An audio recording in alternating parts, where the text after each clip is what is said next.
Stop.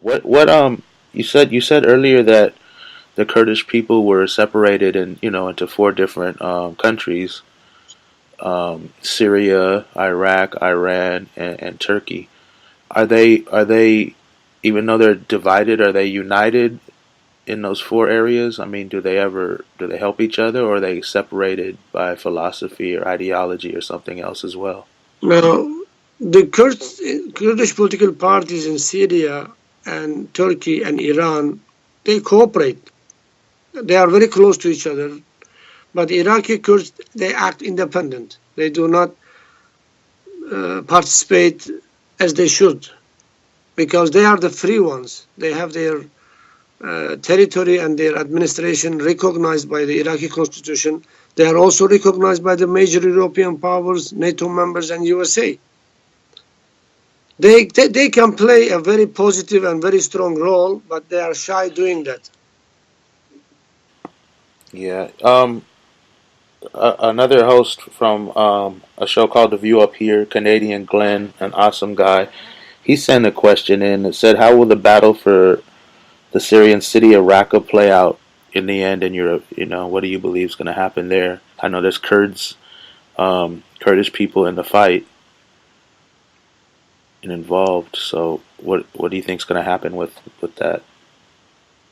No, Raqqa is the capital city of ISIS. ISIS stands for Islamic State of Iraq and Syria. But what they mean by Iraq and Syria, actually they mean Syrian Kurdistan and Iraqi Kurdistan, not the whole Syria Arab land and whole Iraq Arab land. Look where are the Islamist terrorists are fighting. They are trying to occupy Kurdish land. What happened at Kobani was, or in Sinjar, Yazidi people, they try to occupy Kurdish territories because Kurds, they don't have their own state. Kurds, they don't have air force. We don't have national armies. We don't have, they thought that we don't have the capabilities to fight them back. When ISIS occupied Mosul, they received tons of U.S. weapons. Those U.S. weapons supposed to be given to Iraqi army. But someone told ISIS, go to Mosul and get U.S. weapons. Guess who? Saudi and Turkey. Saudis, they were connected with the ex-Ba'athist Saddam officers, that many of those ex-Ba'athist Saddam officers are today in ISIS. That's how the ISIS, well organized, because other people were already experienced in army, personnel training, administrative, financing, banking issues. How ISIS were able to set up an oil trade with the Turkish Prime Minister's son-in-law and many other Turkish ministers and government officials. Someone very experienced on those issues come to the power in ISIS, making those possible. Now the Kurdistan with PKK, YPG and other forces, they pushed the Islamist terrorist organizations out of Kurdistan.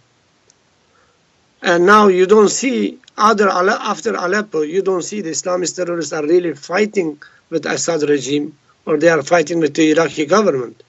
Iraqi government is Shia. Yeah. What will happen if ISIS lose Raqqa? Then ISIS will not have capital city. They will lose their centralized administrative powers. They might look for somewhere else. Then we have to find their next capital city, their next administrative center to destroy it. But if we kick them out of the Middle East, many of those supposedly Western allies like Saudis, Jordan, Egypt, Turkey, Lebanon, they do not give them a chance to survive, then they cannot survive. But some of those states in the Middle East are backing them up, especially Turkey, Qatar, and Saudi. That's how they survive.